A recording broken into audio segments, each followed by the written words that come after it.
Hi, and thanks for logging on to the Daily DVAR Halacha. And here's a brand new halacha for you, and it's for Friday, the 17th day of November, the 28th day of Cheshvan. Here we go. Just a reminder that we are going to say Birkas HaChodesh this Shabbos, the special bracha for the new month coming up, and we're going to say Rosh Chodesh Kislev Yihiyeh Machar tomorrow, B'Yom Harishon.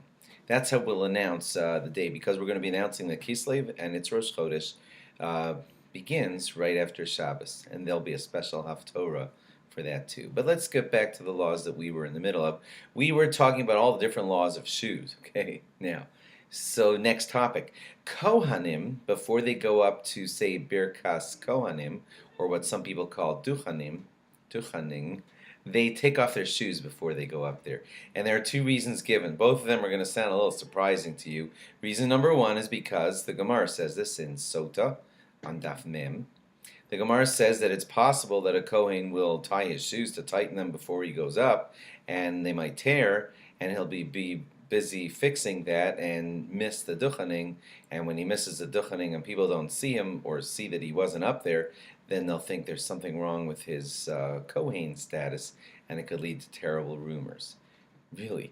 So that's the reason why Kohanim don't wear shoes when they go up to duchen. So says the Gemara in Sota.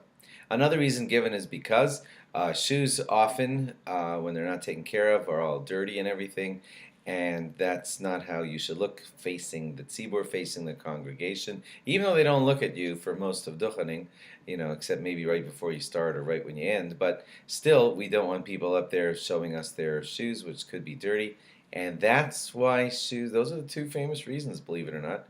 That's why shoes are taken off during the duchening. The shoes, when they're taken off and put away, they should be put out of sight of the people. Shouldn't be a big pile of shoes in front of the people. Okay, now to the question of whether you say Shehecheyanu. When you buy a beautiful new suit and you're so happy with it, you say the bracha of Shehecheyanu. No Shehecheyanu is recited on new shoes. If a person feels an incredible extra amount of simcha for the pair of shoes he just got, then some say that you say Shehecheyanu. If you feel you're in that category for whatever reason, speak to your rabbi.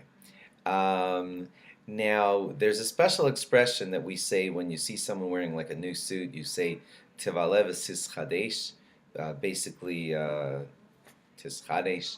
It should be worn well. You should, enjoy the newness of your purchase. We don't say that on shoes.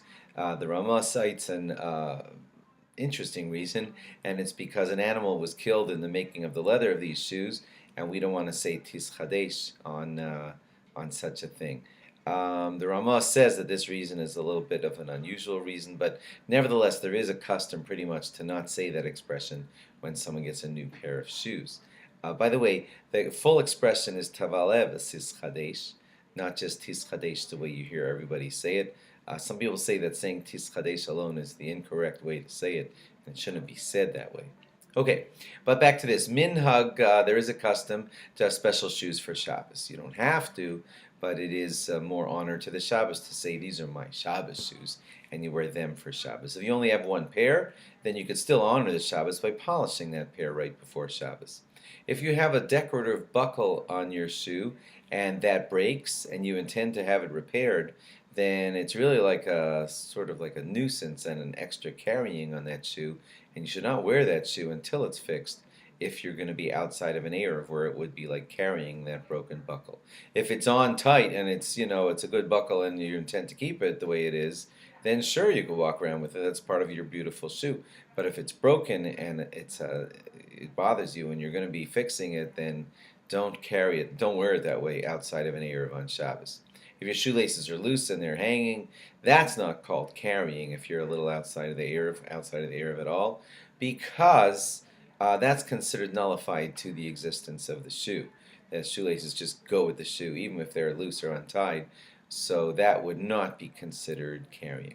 Have a great Shabbos, and do log again after Shabbos for more. Bye.